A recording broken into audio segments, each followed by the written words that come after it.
Hello everybody, welcome to Snyder's Inc. And today we've got top 15 video.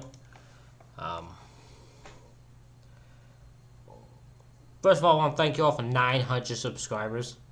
Like, that's insane. Someone asked me, do I think I'll reach 1,000 before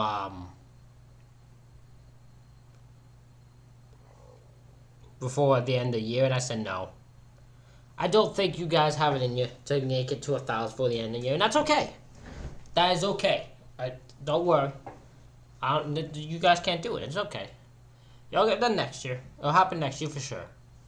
But I don't think y'all could get it done by this year. So, end of this year. So, I'm not worried about it. But today's video is top 15 internet mysteries to send you down a rabbit hole. We're going to get right into it. Ladies and gentlemen, hit the like button, hit the subscribe button, comment thing down below. Let's go. Number 15. Internet black holes. Capturing imaginations across time and space, black holes are known for their power to pull in everything from matter to light. Nothing has the energy required to escape a black hole, making them windows into a mysterious realm beyond our understanding or reach. A similar perplexing phenomenon is found in the similarly infinite cosmos of the internet. Imagine dispatching an email into the digital realm, expecting it to land in the recipient's inbox as usual, yet there are instances when emails seemingly vanish, leaving the sender puzzled and the recipient unaware. This digital disappearing act is attributed to what has come to be known as an internet black hole. This phenomenon is as mysterious as their celestial counterpart, a rift in the vastness of cyberspace where information enters but never returns. Since the dawn of the internet, this baffling occurrence has been recognized. I don't know how often that's happened. Well, like, you send an email to someone, and it just never goes through, and they never see it, and they've never even known you send it. It's like they have no idea you sent the email, and they have no idea you even sent anything to them because it just vanished off the face of the earth. Data, in some instances, embarks on a journey to its intended destination, but mysteriously vanishes mid-transit. Despite the collective genius of cyber experts, hackers, government tech agencies, and leading tech firms, the final resting place of data swallowed by these digital black holes remains unknown. This enduring mystery fuels speculations of invisible digital vortexes spiraling data into an unfathomable abyss. Yet some theorize a more straightforward explanation. To them, these aren't mysterious glitches, but intentional diversions designed for data interception and collection. A notable incident in 2013 fueled speculations when the personal data of some US users was allegedly redirected to an unknown address in Iceland, a move seemingly too orchestrated to be a mere malfunction. This major online security issue came to light connected to a problem that had first been identified 5 years earlier at a hacker event. The issue was with a system that directs internet traffic, allowing sneaky reroutes and data meddling that could go undetected. This problem was spotted when experts at Renesas, a company that watches over network safety, noticed something odd. Data, meant for places like US government offices, was taking a detour through cyberspace linked to countries as far as Belarus and Iceland before getting where it was supposed to go. This wasn't a one-time thing. Cybersecurity professionals observed this happening at least 38 times. This is something way more than I can understand, but this is fascinating at the same time. I mean, we're talking about how people are able to direct or redirect data to go to other places like Iceland and shit like that before it gets to its actual destination. Like, I don't know how you put, like, there's so much that goes into that my brain wouldn't be able to understand, but it's fucking fascinating. Times over a period of several months, impacting a huge number of internet addresses. The data captured may have included sensitive information, such as consumer emails and credit card data. At first, it looked like maybe the bad guys were after money, especially since a big bank's data was among the compromised information. But then data that couldn't be used for the same nefarious purposes, including information from foreign government offices and a company that provides internet phone services in the US, got snagged too. The mystery grew. First, the data was being rerouted through Belarus, then it switched to Iceland. The experts believed these reroutes were all connected and deliberately planned to hide the wrongdoers' tracks. They were pulling off a complicated trick, rerouting data across the globe, checking or changing it, and then sending it on so smoothly that it was initially going unnoticed. One example of this crafty move, data going from one place in the US to another, ended up taking a world tour through Russia and Belarus before heading back home. This circuitous route wasn't just a mistake or accident, it was a well-planned maneuver, sparking alarm and causing cybersecurity experts to call for stricter watch over internet data routing and better defenses against such manipulation in an effort to keep our digital world secure. In the case of the 2013 incident, the deliberate manipulation of internet traffic can be likened to a manufactured internet black hole. This particular breach involved exploiting a vulnerability in the Border Gateway Protocol, effectively creating an artificial sinkhole where data was rerouted, inspected, potentially altered, and then sent to its intended destination. These manipulations were so skillfully executed that neither the sender nor the recipient could detect any anomalies.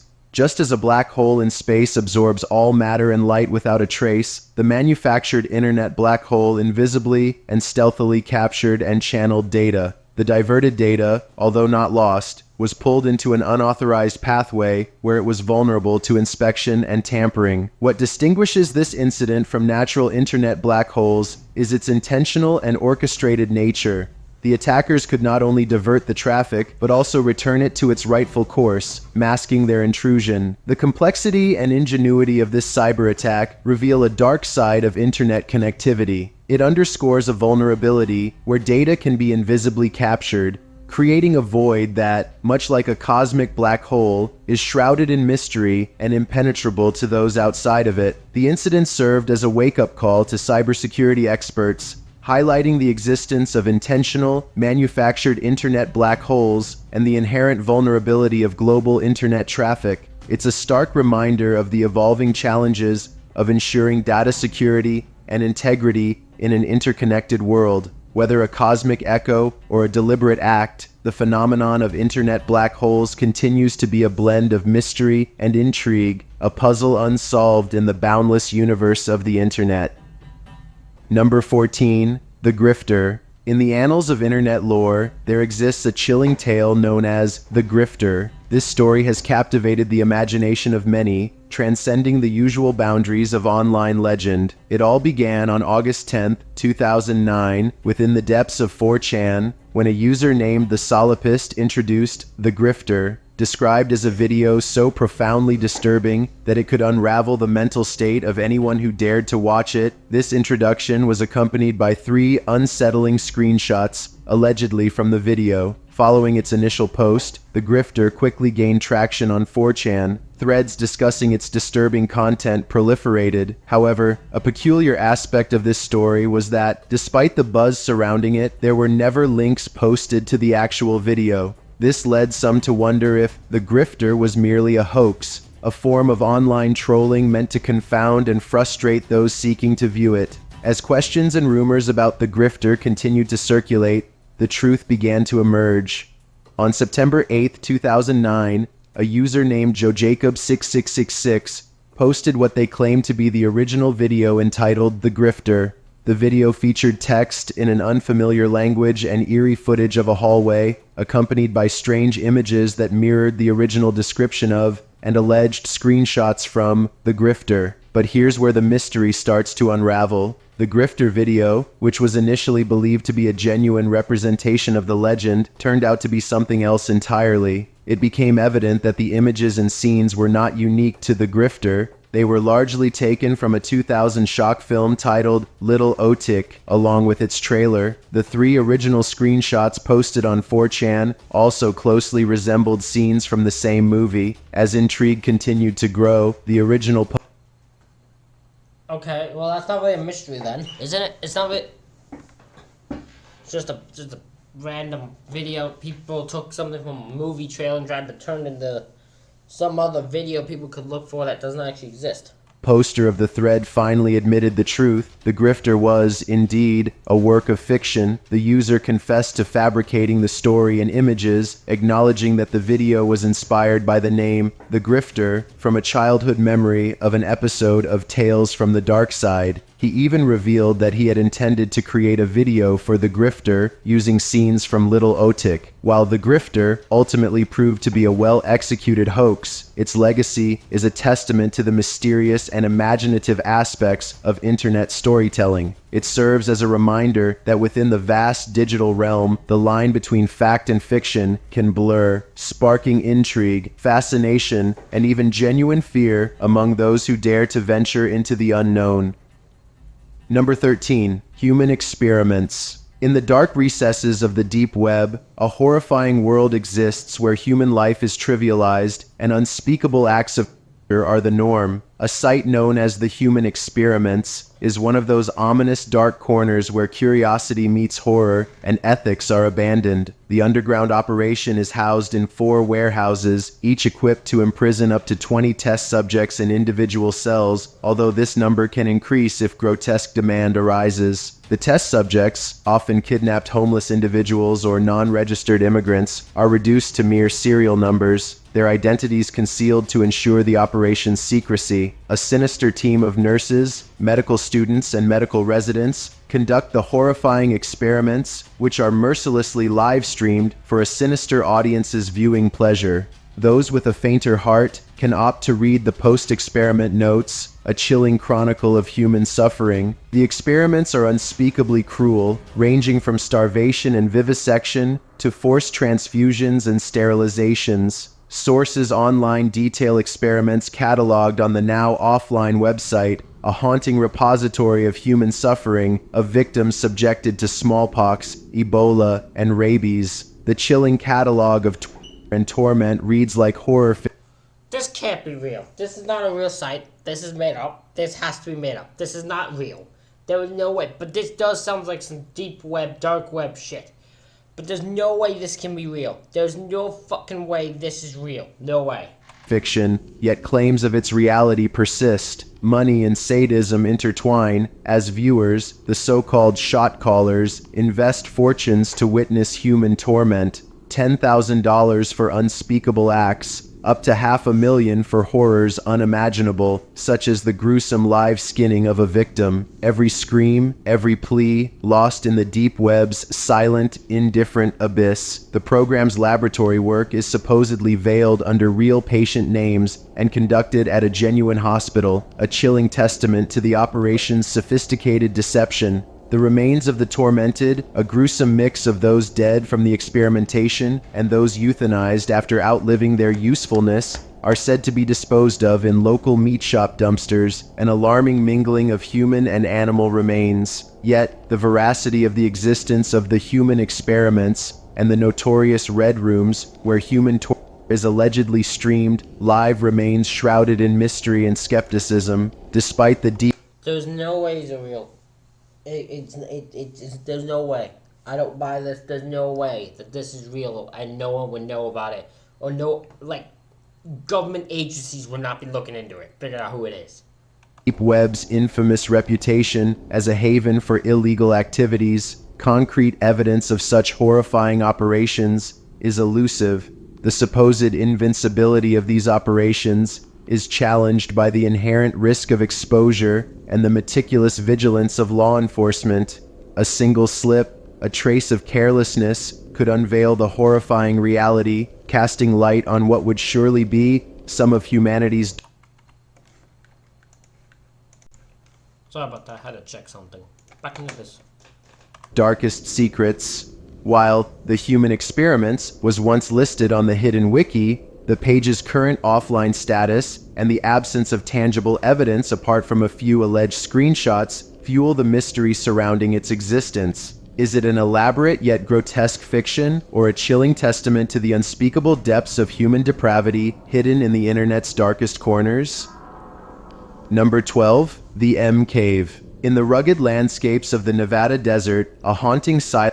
Oh, we know this one. This is the one where the guy went to go look for the M Cave and then vanished, and no one has seen him since, and he's still not been found to this day. Silence belies the unsolved story of Kenny Veach, a seasoned hiker whose disappearance in 2014 has left behind a trail of unanswered questions and eerie speculations. Armed with nothing but a passion for adventure, Veach's search for the mythical M Cave became a chilling tale of mystery, inviting the curious and the brave into a vortex where facts, fears, and fantasies intertwine. Kenny first piqued the online world's interest with his account of a strange cave, marked with an M, that he had encountered during one of his desert hikes. In his description under a YouTube video of the cave, he shared the inexplicable fear he felt, an overpowering vibration emanating from the depths that halted his advance and prompted retreat. This revelation set the stage for a journey that Kenny, propelled by the mixed encouragement and skepticism of the online community, would document on his YouTube channel. The ominous allure of the M Cave, as narrated by Veach, was juxtaposed against the stark and unforgiving openness of the Nevada desert in his video M Cave Hike. Yet, the cave, with its alleged sinister vibrations, remained elusive when he tried to find it once again. Undeterred, Veach's spirit of adventure, captured in the digital scrolls of YouTube comments and videos, led him back to the desert's mystic embrace in November 2014. It was a journey from which he would never return, his disappearance echoing the mysterious allure of the M Cave he sought. A comprehensive article later published in Nevada Magazine unravels details of Kenny's explorations and his haunting disappearance. Every search team that ventured into the desolate terrains, every echo of footsteps that tread the paths Kenny last walked, weaves a narrative that hangs suspended between the earthly and the ethereal. The eventual discovery of Kenny's cell phone near an abandoned mine shaft deepened the mystery and added another layer to the narrative. The M Cave, mysterious against the unforgiving backdrop of Nevada's desert, stands as a monument to curiosity and danger. The search for Kenny, amplified by the haunting allure of his documented journey and online narratives, spirals into the realm of the mystical, where evidence is as elusive as a shadow under the desert sun. Years have elapsed, yet the echoes of Kenny Veach's mysterious disappearance resound in the eerie silence of the Nevada desert and the digital corridors of the internet. Each expedition embarked upon by curious explorers, and each comment added to the videos posted by Kenny and those seeking to follow in his footsteps adds to a narrative that refuses resolution. The number of theories around what really happened to Kenny Veach continues to grow. The bleak, unforgiving terrain of Nevada, speckled with tales of the unexplainable and the eerie, offer a playground for speculation that borders on the extraterrestrial and the sinister. One of the many theories circulating around this mystery is featured in a detailed report by Daily Mail, which intertwines the eerie silence of the M Cave with the infamous legacy of Area 51. Given the proximity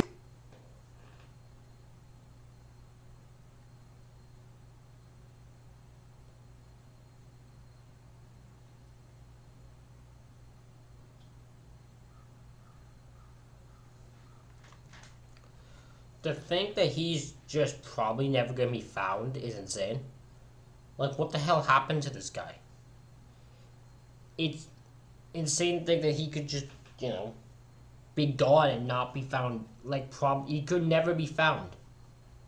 Insane. Of Kenny's mysterious disappearance to this renowned site of extraterrestrial activity, whispers of alien encounters have surged and ebbed in the narrative. Some say that the vibrations Kenny described were not merely seismic, but something far more chilling, suggestive of an encounter not of this world. The M Cave, to some, is not merely a geological feature, but a threshold to realms unknown and uncharted. The discovery of Kenny's cell phone, lying abandoned near a mine shaft, birthed additional sinister theories. Some believe that government secrets, dark and ominous, may be buried in the Nevada desert. Perhaps Kenny got too close.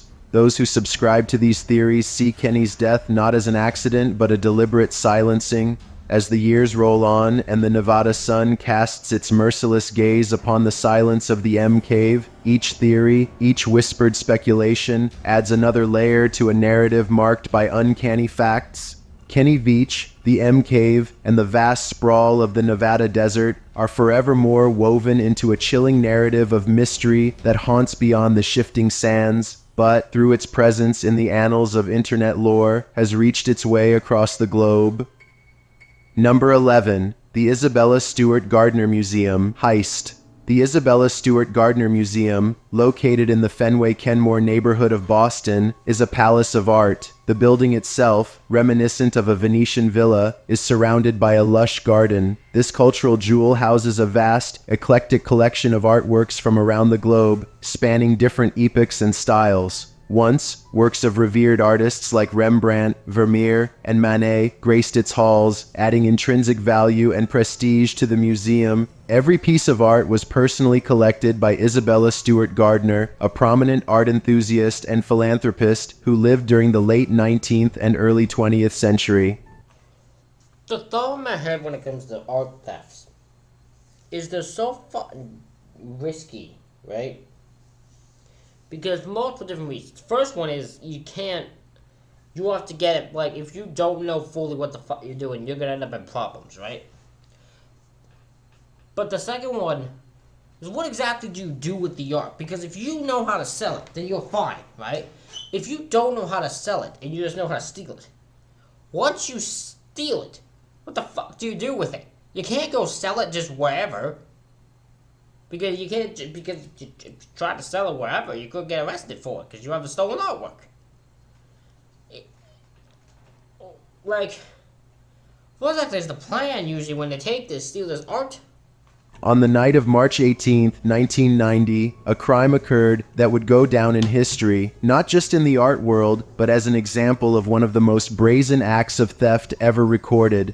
This would be the most significant art theft ever to take place in the United States and remains one of the world's most enduring mysteries. The bucolic atmosphere of the Isabella Stewart Gardner Museum was ruptured by fast-acting art thieves, and the artworks within its walls, valued in the hundreds of millions, would vanish into the shadows of the criminal underworld. As the city of Boston recovered from their St. Patrick's Day celebrations, two men approached the museum, dressed as police officers. Under the guise of responding to a disturbance call, they gained entry into the museum in the early hours of March 18th. The security staff, unsuspecting of the ruse, allowed the disguised intruders entry. With the ease that only a well-planned and executed operation affords, the imposters managed to subdue the guards swiftly. The guards found themselves bound and helpless, their eyes and ears muffled, relegated to the basement while the perpetrators swiftly targeted the works of art they had come for. The alarm systems and communication lines were skillfully disabled, casting a cloak of silence over the museum, rendering it helpless and isolated. For approximately 81 minutes, the thieves had uninhibited access to some of the world's most treasured artworks. They maneuvered through the galleries with purpose, selecting specific pieces with a precision that suggested a well-informed understanding of art and the museum's layout. Yeah, they had to know where to go, what to grab, what it cost. They have to know, like, a well understanding. These aren't rookie shit to be able to pull this off. This is professionals who've done this probably a bunch of times when it comes to stealing shit.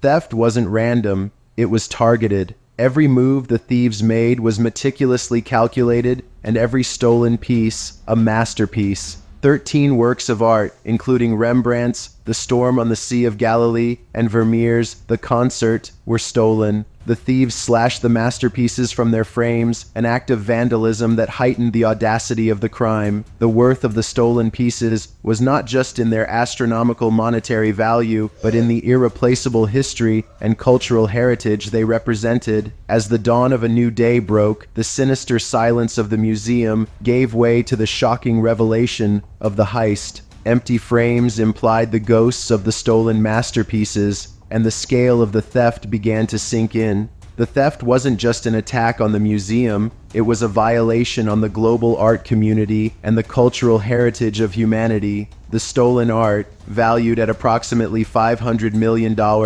included some of the most iconic works of art history. The Boston Police Department, alongside the FBI, launched an exhaustive investigation. The crime scene was meticulously examined. Every inch of the museum was scrutinized, every potential lead explored, and yet the thieves had left little in their wake. They were like ghosts, their identities and motivations shrouded in mystery. The modus operandi of the culprits suggested meticulous planning. The precision with which they executed the heist, their knowledge of the museum's layout, and their choice of artworks indicated that this was not a random act.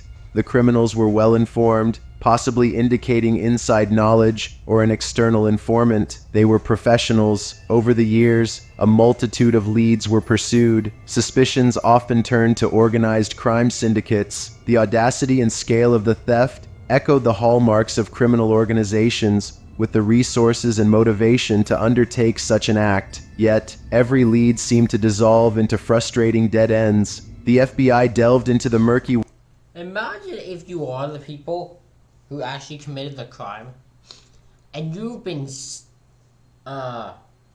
uncaught and all that for 30-something years.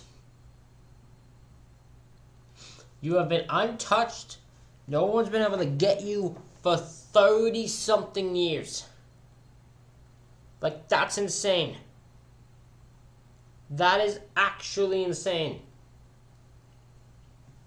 Waters of the underworld, exploring connections to notorious crime figures and illicit black markets where such stolen art could potentially be traded. Yet, the pieces seem to have vanished into thin air, their whereabouts as mysterious as the identities of the thieves. The search for the stolen artworks wasn't confined to the US. Authorities worldwide were alerted, international databases of stolen art were updated, and global alerts were issued to galleries, auction houses, and private collectors. The stolen pieces were iconic, their images recognized globally, making it virtually impossible. Listen, I don't want to try to sound like a dick, but I think most collectors aren't gonna fucking give up the fucking stolen artwork if it's given to them. And it's one of a kind. I don't think they're gonna really hand that over to you very easily. To sell them openly. Yet, the international scope of the investigation didn't yield the desired breakthrough. Despite sporadic tips, rumors, and purported sightings of the artworks in various corners of the globe, nothing concrete has ever materialized. The artworks, like spectral entities, haunted the world of art and crime, visible yet intangible. Over the years, a plethora of theories have emerged online. The internet is rife with armchair detectives and professional investigators alike, sharing insights, speculations, and potential clues, adding layers of complexity to the already baffling case. In 2015, a crucial piece of evidence that had been buried in the archives of the Gardner Museum's security records saw the light of day, offering a glimmer of hope and adding another facet to the already convoluted case of the grand heist. The newly discovered CCTV footage dated back to the night before the theft, providing investigators and the public with a glimpse into a previously overlooked aspect of the investigation. The footage revealed an unauthorized visitor entering the museum, something that the public had not previously been made aware of. The security tapes showed a car pulling up to the museum's side entrance. In the grainy images, a man could be seen being let inside the museum by a security guard, a violation of the museum's protocols. This visitor's identity and the purpose of his nocturnal visit remained shrouded in mystery. The fact that this event transpired merely hours before the heist set the investigative and online communities abuzz with speculation. Was this mysterious? Oh yeah, that definitely proves all I need to know it was a setup. That is 100% a setup. Yep. That's definitely a fucking setup. Individual connected to the heist? Was the security guard complicit, or was he an unsuspecting pawn in a grander scheme? The footage was subjected to intense scrutiny. Investigators sought to dissect every frame, every shadow, and every movement to extract clues that might have lain dormant for 25 years. The vehicle's make and model, the individual's physical attributes, and the sequence of events were all meticulously analyzed. Yet, the visitor's identity has remained a mystery. The quality of the 25-year-old footage, degraded and grainy, has made identification a Herculean task. The security guard who had broken protocol by allowing the visitor entrance had also been one of the guards on duty on the night of the theft. Yet, in interviews, he stated that he could not recall the identity or purpose of the visitor. Speaking to him has revealed no further information. This revelation reignited interest in the case. It offered a tantalizing yet frustrating piece of a puzzle that had baffled investigators for a quarter of a century. Theories swarmed. Was the visitor conducting a final reconnaissance of the museum? Were the guards complicit or victims of a well-orchestrated manipulation? The footage did not provide concrete answers, but opened a Pandora's box of questions, speculations, and theories. It underscored the persistent allure of the Gardner heist, a mystery that has refused to fade into the annals of history, continually re-emerging to captivate and confound a new generation of art lovers, detectives, and mystery enthusiasts. The revelation of the 2015 CCTV footage marked a renewed call to action. It exemplified the unyielding efforts to solve a crime that had evaded justice for decades. Every new piece of evidence, every revelation, no matter how minor or significant, fanned the flames of intrigue and determination. As investigators pore over the footage, as analysts seek to extract hidden clues, and as the public continues to engage with the enduring mystery, the stolen masterpieces continue to cast long, spectral shadows. Shortly after the CCTV footage was released, the FBI announced they had two suspects in the case, George Reisfelder and Leonard DiMuscio, two associates supposedly acting on behalf of their boss, Carmelo Merlino. Both resembled police sketches of the criminals, and both died within 1 year of the heist. Carmelo Merlino, a name linked to the criminal underworld, has emerged as a key figure in speculation around the Isabella Stewart Gardner Museum heist. Merlino was no stranger to the dark alleys of crime. A reputed mobster, his nefarious exploits were woven into the underworld of organized crime that lurked behind the scenes in Boston. Merlino's sinister reputation has cast him as a potential puppeteer, orchestrating the strings of this cryptic ploy. Merlino allegedly attempted to retrieve the stolen artwork years after the theft. Could it be that the mob, with its intricate networks and shadowy operatives, was the unseen hand that guided the heist? Speculation about Merlino's association with the theft is also fueled by his arrest in a separate case involving a plan to rob an armored car depot. During the investigation, law enforcement uncovered his alleged intentions to use the stolen artwork as a bargaining chip. The artworks, it appeared, were not just stolen treasures but potential pawns in a grander, more ominous game of crime and greed. Decades have passed, yet the stolen masterpieces remain lost. The FBI continues its investigation, aided by advances in technology and international cooperation. The museum, which still displays the empty frames as they were left when the heist took place, offers a $10 million reward for information leading to the recovery of the stolen art. That is insane. So for 30 years, they have left this artwork, these empty frames just untouched, just in case the miracle happens that before that they will find the artwork. I'll be shocked if they find anything. Every development, every new piece of information brings a rush of anticipation, yet the stolen works of art and the identities of the thieves remain a lingering mystery and continue to set the internet and the world at large ablaze with speculation. Number 10. The death of John Lang. John Lang was a relatively under-the-radar resident of Fresno, California, until the bizarre circumstances surrounding his death made headlines in 2016. He was a seemingly ordinary citizen, leading an unassuming life until his ominous online postings alleging harassment by the police and his subsequent mysterious death catapulted his sinister narrative into the limelight. Lang's descent into a circumspect, surveilled existence was documented in chilling detail on his social media accounts. His Facebook page, in particular, became a cryptic journal that chronicled his escalating dread. "If I turn up missing or dead tomorrow, remember this van," Lang posted ominously at one point, alongside a video of a suspicious van parked near his house. He was convinced that the Fresno Police Department was on his trail, a belief rooted in his previous criticisms of their alleged unethical conduct and his outspokenness against local corruption. He expressed, in unnerving clarity, his belief that his days were numbered. One of his posts read, "Anyone that has been following my posts especially over the past week, knows why I'm in fear for my life. This was not an unfounded fear documented in the dark corners of conspiracy theory forums, but was posted publicly to Lang's friends, accompanied by visual evidence that Lang shared openly. His home's CCTV footage was made public, showing unfamiliar cars driving past his home repeatedly, unidentified individuals loitering, and peculiar activities that could not be easily explained by Lang or his followers. These visual chronicles painted a harrowing picture, giving weight to the fears Lang expressed in his social media posts.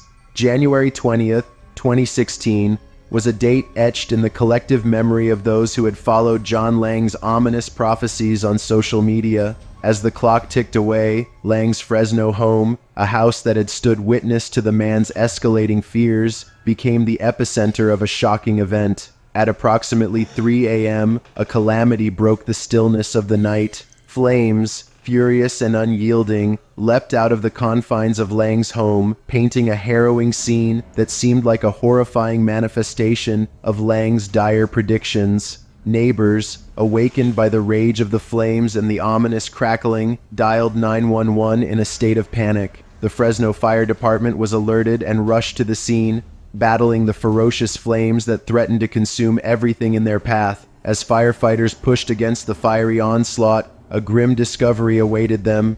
Amidst the smoke and embers lay John Lang's lifeless body.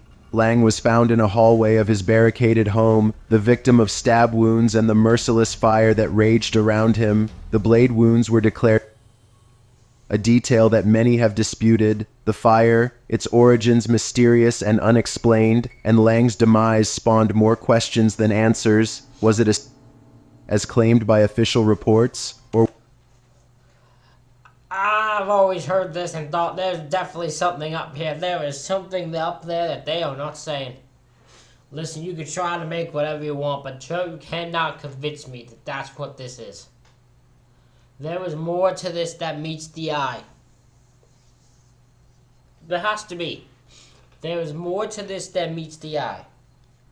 or was it the ghastly culmination of the surveillance and harassment Lang had been vocal about? Every detail of that tragic night has been dissected, analyzed, and debated by those who had been following Lang before his death and those who only learned his name once he had died. The intensity of the fire, the nature of Lang's wounds, and the eerie precision with which the tragedy mirrored Lang's premonitions, each aspect adds a sinister facet to an already dark narrative. For the many who had followed Lang's narrative, this wasn't a clear-cut case of it was a mystery, bolstered by Lang's online documentation of his concerns and his unsettling CCTV footage. The official account of to them seemed an oversimplification, a closure too neat for a tale too tangled. As the ashes settled, what happened leading up to that fateful night and the mysterious circumstances of the fire itself was called into question by many online. The questions persisted, fueled by the discrepancies in official accounts, the silence of the authorities, and the echo of Lang's own chilling words on social media. The fire didn't just claim a life, it ignited a saga of mystery that continues to smolder, unresolved and haunting. The coroner's report declared the cause of death as stab wounds, ruling the tragedy as a... However, this did not settle well with the online community and individuals who had been following Lang's posts. A man who claimed multiple times to be targeted and warned his audience about his imminent demise fueled an ominous narrative. The theories have multiplied, each giving rise to another, creating a complex web of mystery. Today, to many, the official account of John Lang's death still does not add up. The official reports are in stark contrast with the prevailing belief among many that Lang's death was not. Online debates continue today about whether Lang was simply a mentally ill man or whether his efforts to uncover corruption in the police department are, in fact, what led to his brutal death. Number 9, A858. In the realm of the internet, where information and communication traverse at the speed of light, some mysteries manage to captivate the attention of netizens worldwide. One such enigma, the subreddit r/A858, remains as perplexing as it is unsolved. A858, or A858DE45F56D9BC9 to be precise, first appeared on Reddit That is precise. That is also very fucking long. in 2011, posting strings of alphanumeric codes that baffled the online community. These incomprehensible posts, seemingly random sequences of letters and numbers, were devoid of context or explanation. The postings incited a wave of intrigue and speculation. Users across the globe started to grapple with the meaning behind these cryptic messages, transforming A858 into a digital mythos. The subreddit's posts, made by the same user over time, primarily consisting of titles with hexadecimal codes and similar content in the message body, became a subject of intense scrutiny. Every post added another layer to the puzzle, leaving Redditors to ponder if these strings of characters held a secret message or if they were just an elaborate ruse.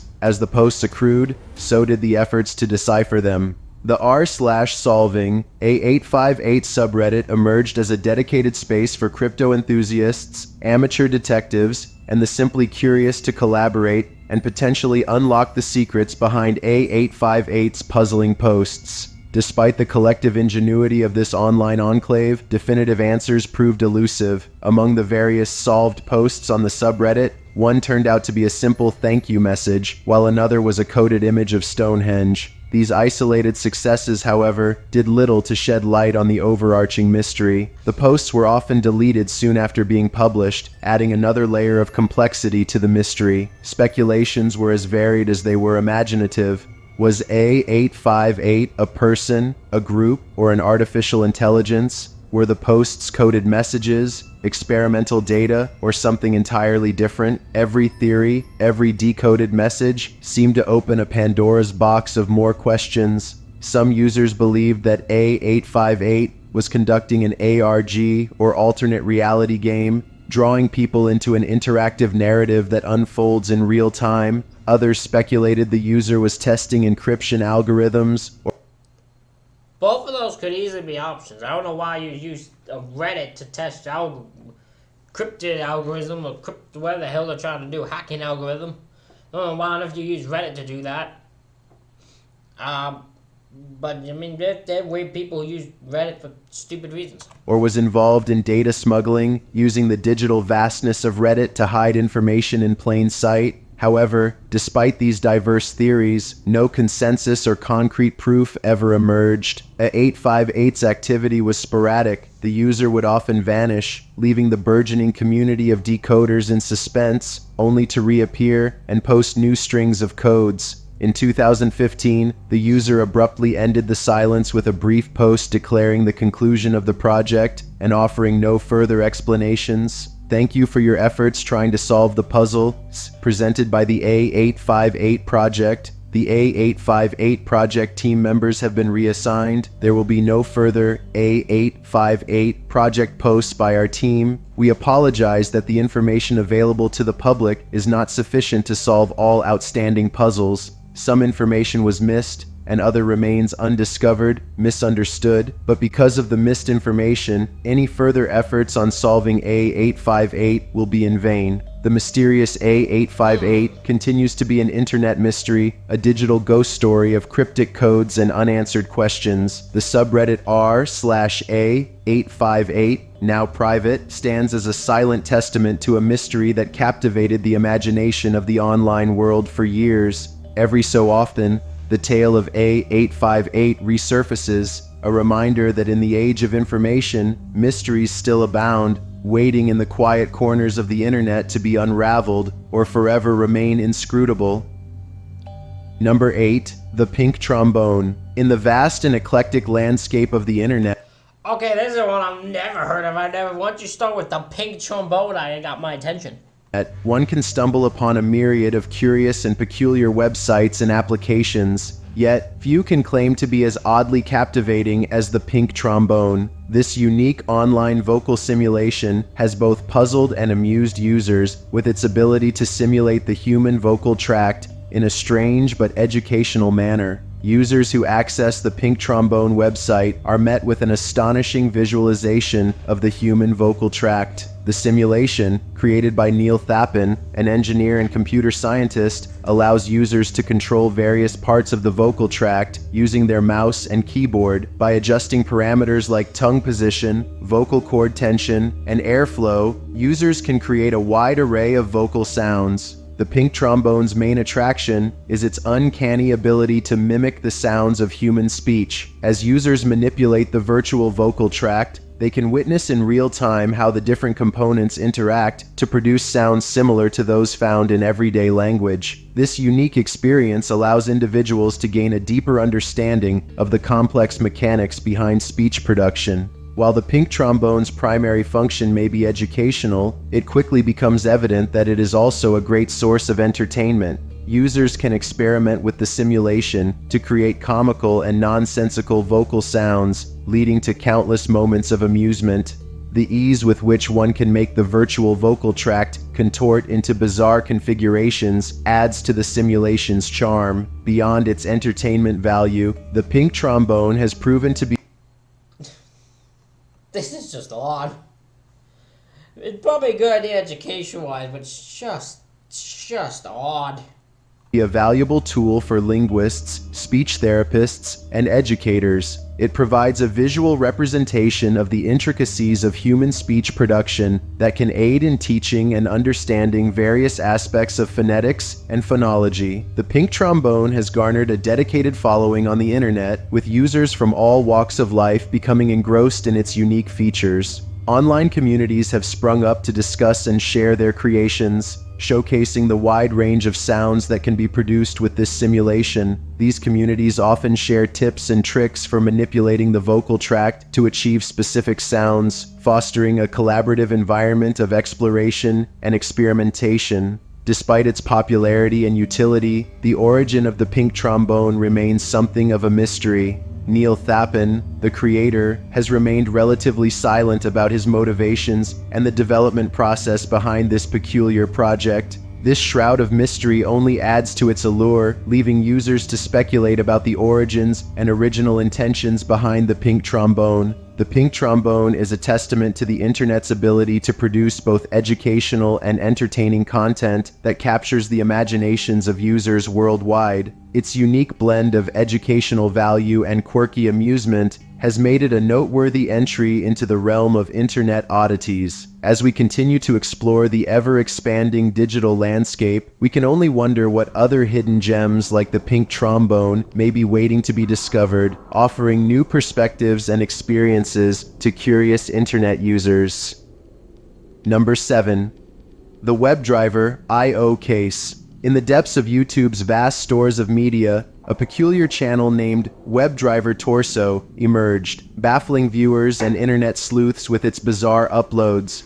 With over 600,000 videos, each containing seemingly random sequences of red and blue rectangles, accompanied by piercing mechanical sounds, the channel turned into an internet mystery. The videos typically lasted 11 seconds and showcased an arrangement of red and blue shapes, fluctuating in formation and tone. There was no evident pattern, narrative, or purpose behind these uploads, and with each video generating more questions than answers, the intrigue surrounding WebDriver Torso escalated. Efforts to decode the channel's cryptic content led to a series of theories. Initially, speculations of extraterrestrial communications, cryptic codes, and clandestine messages proliferated in the online community. Each upload, consistent only in its irregularity, continued to challenge traditional methods of content analysis.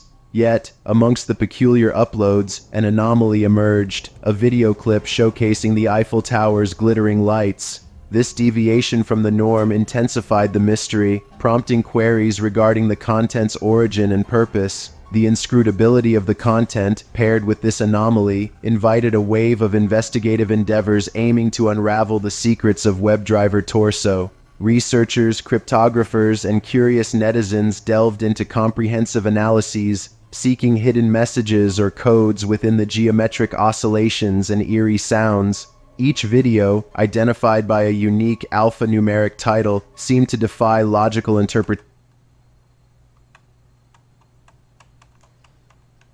I've never understood this. Why would you post a video?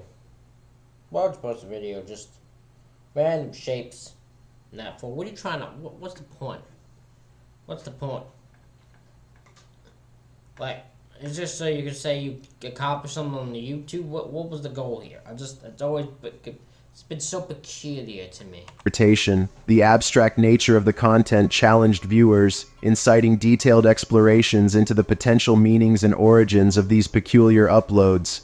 It was in this ambiance of intense scrutiny and wild speculation that a breakthrough surfaced. A Google spokesperson disclosed that WebDriver Torso was an internal test channel operated by YouTube. The channel's primary function was to assess video quality, ensuring the platform's uploads retained their integrity and quality during the compression and upload process. Each video's series of shapes and sounds was formulated to provide a diverse range of visual and auditory data, testing YouTube's capacity to handle varying levels of quality and content complexity. This revelation, however, did not completely quench the fires of speculation. Questions regarding the Eiffel Tower video, as well as the cryptic nature of the channel's other uploads, remained. While Google's revelation provided a partial resolution to the mystery, the detailed operation and intended outcomes of these tests remained undisclosed. The intricate designs, haunting sounds, and consistent upload frequency continue to incite questions regarding the meaning and purpose behind each video.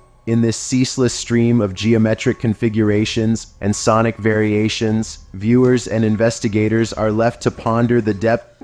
I mean, I could possibly see that where YouTube tests something and do a random thing. My question is, one, why did you call a WebDriver Torso? Two, why is it not more clear what the point is? Three, why are you keeping the videos up for? Just, if you test them and they don't work, just delete them. You know what I mean? Like, why do you gotta keep them up? It's really weird. Depths of technological intricacy and innovation housed within the unshakable corridors of YouTube. As the mystery of WebDriver Torso unravels, the channel stands as a testament to the boundless complexities and mysteries that populate the virtual realms of the internet. As we continue to delve into this peculiar case, the boundary between intentional cryptic design and routine technological testing blurs. Each video, with its stark simplicity, prompts complex observations and questions. So, while the curtains have been partially drawn, assigning purpose to the mysterious videos uploaded by WebDriver Torso, the full scope of its operation, design, and the minds behind this fascinating phenomenon await comprehensive discovery. The narrative of WebDriver Torso, woven with threads of technological prowess and human curiosity, remains an open chapter in the history of internet mysteries, beckoning explorers from all walks of life to venture into its depths, eager to unveil the secrets that lie within. In a world where the digital and tangible realms intertwine, the mystery of WebDriver Torso illuminates the very nature of the internet, where codes, technology, and human curiosity converge. Number 6. The Darknet Cannibal Forum. In the shadowy, uncharted corners of the Darknet, a sinister forum emerges from the depths, offering a chilling insight into the minds of its anonymous members. A place where the boundaries of morality and legality are not just blurred, but entirely eradicated. Welcome to the Darknet Cannibal Forum. As shocking as it is fascinating, this forum is a motley assembly of individuals united by an unspeakable interest: cannibalism. Members share their grotesque fantasies, macabre recipes, and even hunting techniques, creating an underworld of horror and fascination. That is so fucked up. Don't any one of you look at me. I don't want to know that one of you who watched this one on this site. I don't want one of you even going on the damn dark web, okay? I don't want not one of you. I don't give a no, I don't care what you're saying. Do not go on this goddamn dark web. No, listen to me. Look at me, okay? You're not doing it. Get the fuck off. Don't even attempt it.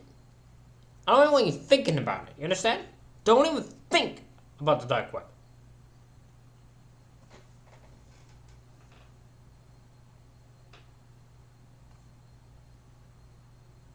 Forum, known as the Cannibal Cafe, was a macabre meeting point for those who fantasized about eating human flesh and getting eaten. The forum, now banned by the German government, was a haunting space where the unimaginable was the norm, a place where actual cannibals convened. Not surprised it was fucking banned. Of course it was fucking bands, fucked up individuals. To indulge in their darkest, most sinister desires. Amongst graphic content and harrowing stories, members of the Cannibal Cafe exchanged fantasies, sinister culinary tips, and even orchestrated real-life meetings. One infamous interaction etched this horrific forum into true crime history. Armin Maiwes, a computer technician with a sinister appetite, penned an advertisement seeking a willing participant to be slaughtered and then consumed. Bernd Jürgen Armando Brandes, an engineer from Berlin, responded, setting the stage for a real-life horror story that would shake the world. Their grotesque fantasy was played out in horrific detail, leaving Bernd Jürgen dead and illuminating the existence of the Cannibal Cafe and its nightmarish content to the world. The revelation resulted in the swift action of the German government to ban the forum and the arrest of dozens of real-life cannibals who had lurked in its shadowy threads. Since the revelation and disbandment of the Cannibal Cafe, an alarming trend has emerged, the birth of sinister copycat forums. Despite the arrest of real-life cannibals and strict government regulations, the abyss of the internet proves to be an unyielding sanctuary for those with the most macabre of inclinations.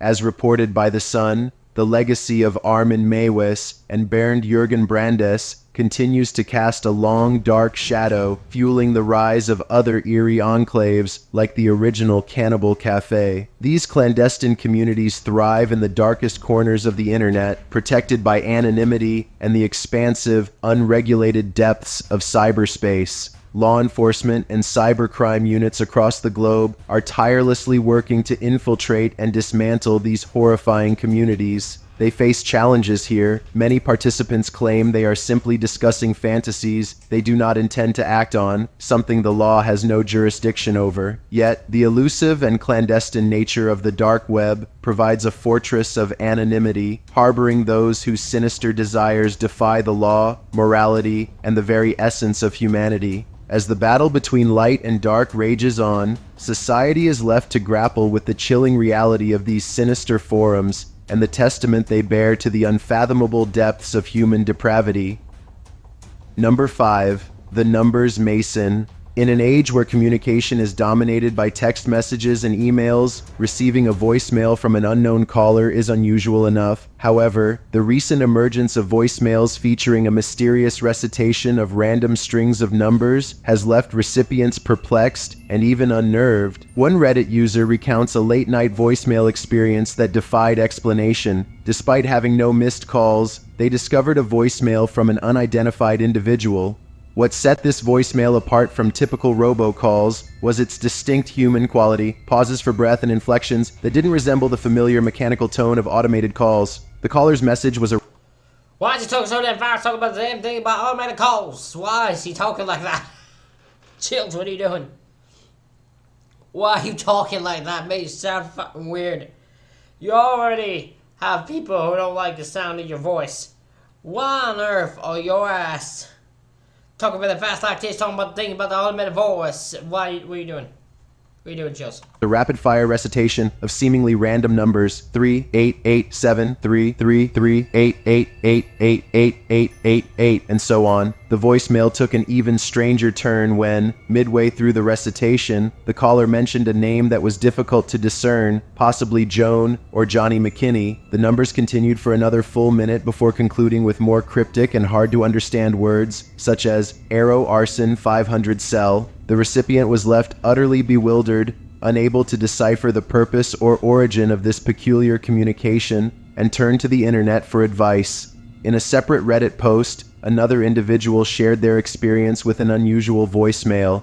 This time, the recipient received a voicemail with no preceding missed call. The voicemail featured an automated robotic voice delivering a cryptic message, 554, I repeat, take 50795 to 554. The concise and repetitive nature of the message added to the recipient's confusion and unease. These rising accounts of mysterious voicemails have So I'm assuming these are calls to wrong numbers, right? That would have to be what these are, just calls to wrong numbers. But it seems so coded that it's bizarre and why you would call anyone and answer this way. Raised a plethora of questions and sparked curiosity within the online community. Internet sleuths and curious minds are left pondering the purpose behind these disturbing messages and the identity of the senders. While theories abound, ranging from elaborate pranks to potential coded messages, the true explanation remains unknown. Some have wondered whether these voicemails are part of an emerging form of communication, while others suspect they could be part of a larger puzzle or ARG. Still others reason that the messages are likely left by mistake and would be comprehensible to the intended recipient. As commenters grapple with the unsettling nature of these voicemails, there is no consensus on whether involving the authorities or changing phone numbers is necessary. The mystery of voicemails from unknown callers continues to baffle. If it just happened once, I would say no. If they keep happening, then I'd say change your number. And intrigue, leaving those who have encountered them with a sense of unease and a desire to uncover the truth behind these cryptic messages. Number 4. The Code of Tamam Shud. The Tamam Shud Code, also known as the Somerton Man Code, is a notorious encrypted message discovered in a most perplexing context. The code has intrigued amateur sleuths, cryptographers, and conspiracy theorists for decades. The story of the Tamam Shud Code begins in December 1948 when an unidentified man was found dead on Somerton Beach near Adelaide, South Australia. There were no clues to his identity on his person, and inside a hidden pocket of his trousers was a scrap of paper torn from a book found in a hidden pocket of his trousers. On this paper was the phrase, Tam. Why did you have to word it like this? Okay. Said in his trousers, you found a piece of paper that carried words from a book thing of in his trousers, in a pocket in his trousers. You said the pocket in his trousers a bit too damn much. You didn't need to do that one twice.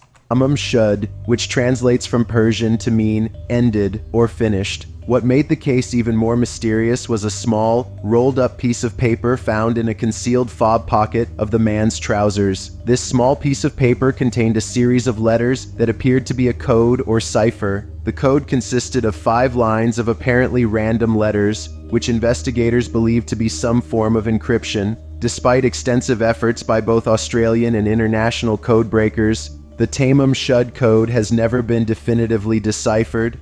Some believe it to be a simple substitution cipher, while others argue it may be a more complex code or even a one-time pad cipher. Numerous attempts have been made to decode the message, but none have yielded a clear solution. The Tamam Shud code has attracted the attention of amateur cryptographers, internet sleuths, and curious minds from around the world.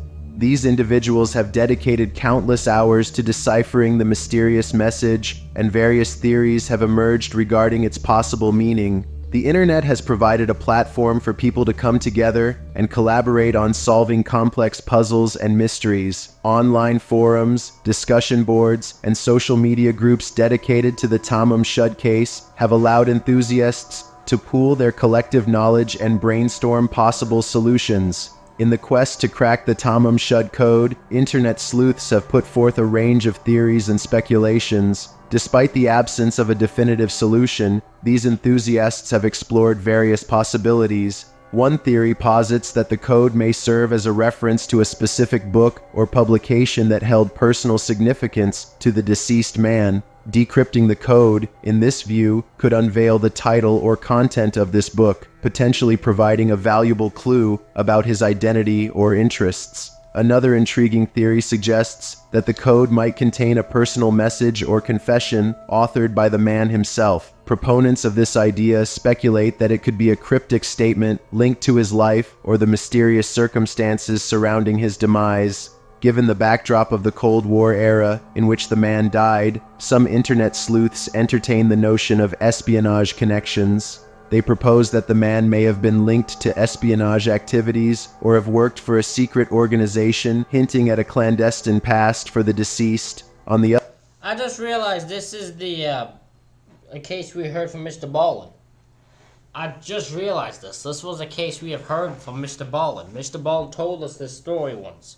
It was the case. It was like the code that still baffles FBI investigators, something like that. Don't remember the exact title was, but something related to that. And yeah, this story is a bit crazy.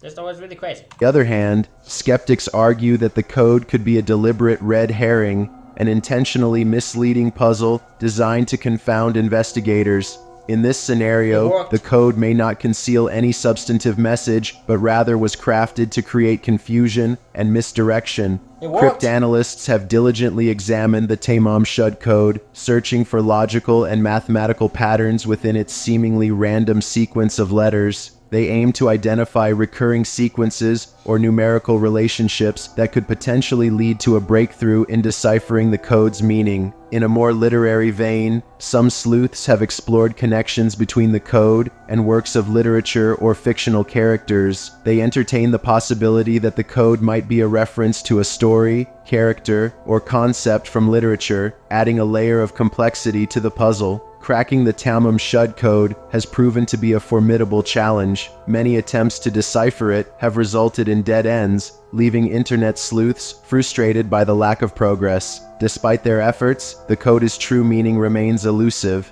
The Tamam Shud code continues to captivate the online community of amateur cryptographers and sleuths. As technology and cryptanalysis techniques evolve, there remains hope that one day, someone may finally unlock the message hidden within the code, shedding light on the mysterious circumstances surrounding the Summerton man's death.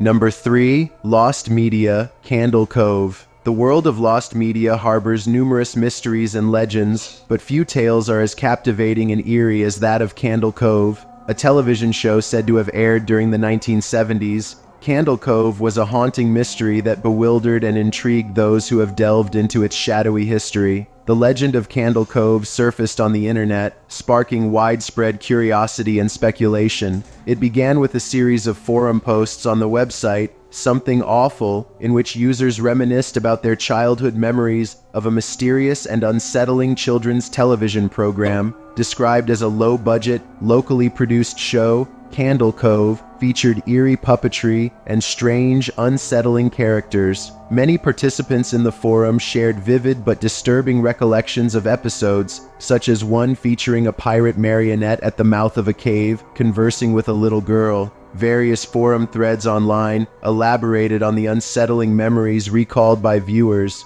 Users recalled the show's eerie characters, including Pirate Percy, the Skin Taker, and Horace Horrible. The description of the show's content paints a disturbing picture, with episodes featuring unsettling scenes and inexplicable moments of horror. What makes the Candle Cove story truly perplexing is the shocking twist that was revealed in subsequent forum posts. Some participants claim to have unearthed old VHS tapes of the show, only to discover that there was nothing but static recorded on them.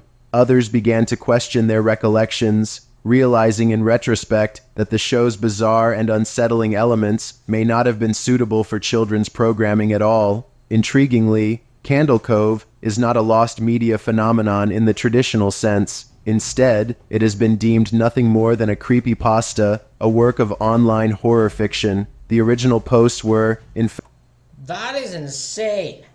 So this was something just a bunch of people made up in their head, I guess, and either made up and wasn't like all together, or just happened to remember that didn't actually exist. fact, a collaborative storytelling effort. The Tale of Candle Cove is a unique form of storytelling employing an epistolary structure. In simpler terms, this style involves crafting a narrative through correspondence between different characters. Traditionally, this method used letters between characters or excerpts from diary entries, a technique seen in classics like Dracula. Rather than a typical third-person narrative, it assembles the story from a collection of letters, telegrams, or diary entries, often referred to as epistles. Chris Straub took this classic storytelling approach and gave it a modern update for Candle Cove. Instead of a linear narrative, he framed the story as an exchange between participants on the Net Nostalgia forum. Straub, acting as all the contributors, presented the narrative as if several individuals were sharing their memories of a fictional children's show. As they reminisced, their recollections grew increasingly disturbing, venturing into darker territory as they recalled long-forgotten, unsettling details. Internet users have pointed out that the success of Candle Cove can be attributed to its remarkable verisimilitude. For those unfamiliar with the term, Verisimilitude essentially means the art of pretending very well or maintaining an appearance and voice that appears authentic. Straub's skill lies in his ability to convince readers that the story is an actual interaction between different forum posters, each with their unique voices and characters. This level of verisimilitude is what led to the story's widespread adoption as a creepypasta, even without Straub's formal approval. As the story gained traction and was shared across platforms, the authenticity of the writing allowed readers to suspend their disbelief. They could genuinely view the piece as a collection of posts on a forum made by disparate users. This, in turn, led to an evolution of the narrative as others began contributing their own, clearly fictional, memories of the show and its characters, building upon the existing details. Notably, the story spread to other forums, adapting to new forms while maintaining its verisimilitude. It was presented on various platforms as if it were a real show, despite its purely fictional nature. This organic evolution resulted in the creation of a wiki for Candle Cove in 2011, listing fictional episodes and describing their content. Intriguingly, the wiki even included analyses of a fictional novel, The Knickerbocker's Tale, supposedly the source of inspiration for the series, even though neither the novel nor the show existed. The story's unconventional journey took a unique turn when Candle Cove was selected as one of the stories featured in Sci-Fi's Channel Zero series. In this case, the fictional show was developed as part of an actual TV series, albeit one geared towards mature audiences. Chris Straub, the creator, credited an article on The Onion, a satirical humor site, as part of the inspiration for Candle Cove. While protective of his copyright and ownership, he acknowledged the inevitable adoption and transformation of his work by others. He described this process as flattering and emphasized how the organic group ownership enhanced the mythos surrounding Candle Cove. What's most remarkable is how effectively it blurred the lines between reality and fiction, leading many to believe that Candle Cove was a genuine lost show. Though Candle Cove was ultimately revealed to be a product of collective imagination, its legacy lives on as a prime example of how the internet can construct eerie and immersive stories. Number 2, the GhostNet Cyber Espionage Network. The world at large first heard of GhostNet in the spring of 2009, but its sinister operations had been unfolding in the depths of the internet for an undetermined period before its unmasking. This clandestine network was more than just a sophisticated piece of malware. It was a sprawling web of cyber espionage, a ghost in the machine, with fingers that reached into the very sanctuaries of global power and influence. GhostNet was a nefarious entity with unprecedented reach, infiltrating 1,295 This is something I've never heard of. computers in 103 countries, including those belonging to embassies, foreign ministries, government offices, and the Dalai Lama's Tibetan exile centers in India, Brussels, London, and New York City. It demonstrated a selective appetite, specifically targeting politically sensitive entities, which led to speculations about its origins and motives. So, what exactly was GhostNet, and what insidious designs fueled its operation? This digital specter was composed of a network of cyber spies who leveraged malware to infiltrate and monitor the computers of its targets. But this was no ordinary malware. GhostNet was a masterpiece of cyber engineering. It infiltrated silently, lurked unseen, and struck with surgical precision. GhostNet's modus operandi involved sending spear-phishing emails, expertly tailored to lure the recipients into clicking on malicious links or downloading infected attachments. Once the malware found its way into a system, it would lurk, undetected, eavesdropping on communications, pilfering sensitive information, and even gaining control of microphones and cameras to spy on the targets in the real world. The primary objective of GhostNet seemed to be the extraction of sensitive political and diplomatic information. It was a digital spy, its gaze penetrating the hallowed halls of global power. Yet, despite its sophisticated operations, determining the puppet masters behind GhostNet proved elusive. Was it the covert operation of a nation-state, or the handiwork of a group of exceptionally skilled but independent hackers? The questions far outnumbered the answers. while the investigators traced the operational control servers to Hainan, an island province of China, and identified links to the Chinese criminal underworld, definitive attribution remained elusive. The Chinese government vehemently denied involvement, and with the inherent anonymity of cyberspace, GhostNet's puppeteers remained shadows, unseen, unidentified, and unaccountable. These are a bunch of just fucking great hackers. These are just hackers who knew what the fuck they were doing and were able to get in, get out without bothering a soul. No one even knew what... No one could figure them out. No one knew what they were after. No one knows nothing. They just went into a bunch of government-issued laptops and took what they fucking wanted, and no one even could do anything about it.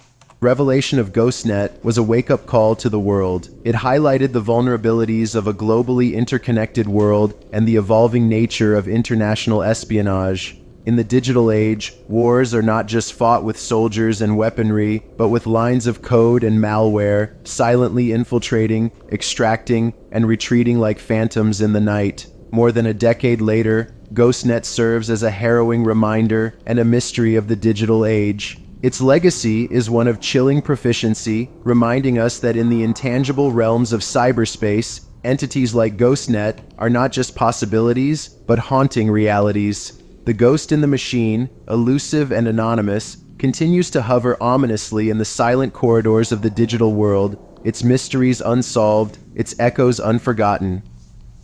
Number 1. The Dnipropetrovsk Killers. In the summer of 2000... The what?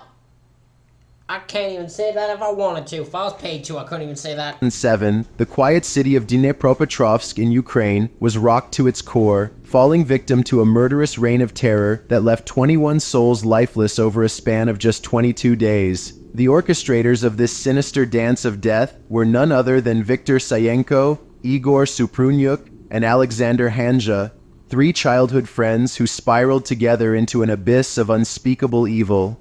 Their shared journey into darkness began in their teenage years. Battling individual phobias, they found unity in the sadistic pleasure of overcoming fear. Viktor and Igor, once paralyzed by the dread of heights, taunted fate by dangling precariously from the 14th floor balcony. Alexander, haunted by hemophobia and an irrational dread of scalding his kitten, found solace in the sinister embrace of his friends. Their morbid curiosity and lust for terror led them to the unspeakable act of and disemboweling stray dogs, their perverse glee captured in grotesque photos alongside the animals' lifeless, tormented bodies. Their vile acts didn't discriminate, with a helpless kitten also falling prey to their twisted amusement. This is already how fucked up human beings exist. They just...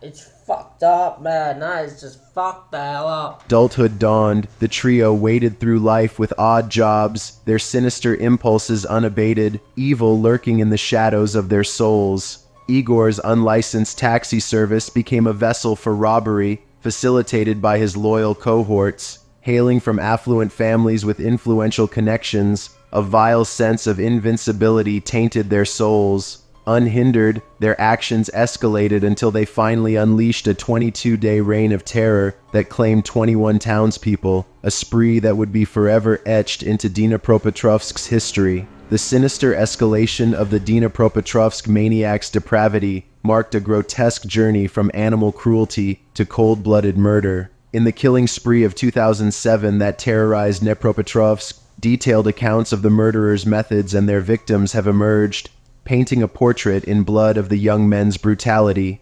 Viktor Sayenko and Igor Suprunyuk, 2 of the 3 individuals behind these horrific acts, initiated their reign of terror on the 25th of June with the cold-blooded murder of Yekaterina Ilchenko. Armed with a hammer, Suprunyuk unleashed multiple blows on the innocent woman, ending Yekaterina's life on a silent street. Roman Tatarevich was their next victim. Found sleeping on a bench, he was lured into the woods and mercilessly beaten. The killers didn't stop at that. They gouged his eyes out with a screwdriver, marking a gruesome escalation in their methods. The city woke up to a nightmare, the bodies of Yekaterina and Roman signaling just the beginning of 3 weeks of horror. The merciless killings continued into July. Igor Neshvoloda, Yelena Shram, and Valentina Hanja were among those who fell victim to Sayenko and Suprunyuk's unrelenting brutality. Every murder was committed with a sinister efficiency, victims beaten with hammers and steel construction bars,